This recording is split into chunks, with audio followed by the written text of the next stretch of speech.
Cartels are cashing in on Joe Biden's border crisis big time. Traffickers are making $14 million a day smuggling adults and teens across the border, more than they're making drug running. Families and children pay up to 5 G's and single adults pay 9. Biden has totally surrendered control of the border to cartels, and he doesn't even realize it. Cartels are slapping GPS wristbands on migrants coming into the United States and forcing them to pay off their debts while tracking their every move. Joining me now, border expert and CEO of Omni Intelligence, Jaeson Jones. All right, explain the wristband situation and how those humans are being exploited by the cartels for profit. Yeah, sure. It's good to be with you, and thanks for having me. I've got something here for you. I'll show you. This is one of the wristbands which Cartel de Golfo uses different alien smuggling organizations, and there are many of them, to put on men, women, and children that are crossing that southwest border. I was just there last week. And each one represents a different thing and have different numbers on them. But what is really one of the things that you really want to focus here is that these numbers represent a process that the cartel and the alien smuggling groups are using to know who has paid and who has not, because, Jesse, what's happening is as law enforcement along our border are feeling the pressure, so are the cartels, and they've been forced to create a process to know who paid the tax and who did not. Now, there's more to this, though.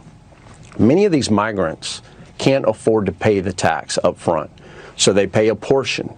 And during that time, the smugglers are getting all of their personal, what we call PII, or personal identifying information, so that way, wherever they go into the United States, they know where they are and how to reach them.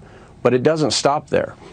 Where they come from, their country of origin, they also get their family's information. This is debt bondage. So now you're literally having people in the United States, living here legally, whether we agree to that or not, indebted to a criminal organization in a foreign country. And I just want to say, because I think a lot of Americans believe that most migrants just cross on their own. This is just to give you an example of what we are seeing down there. And it was really a bad decision by the cartel. I will tell you why, because now for the first time, their clandestine operations are being exposed to the American public. Many, many years. It's a slave trade by the cartels, and the Biden border policy, which isn't a policy, is encouraging it.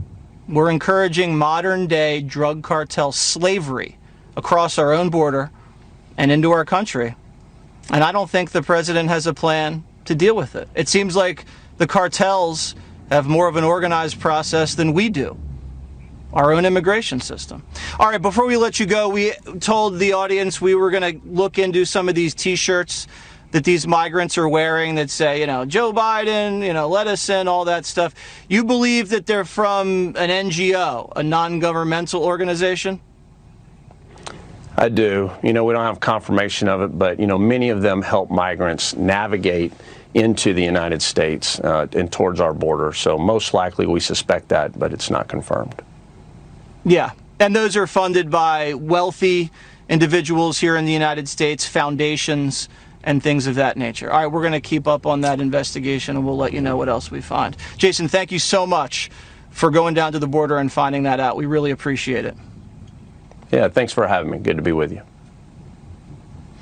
So if open borders benefit the cartels,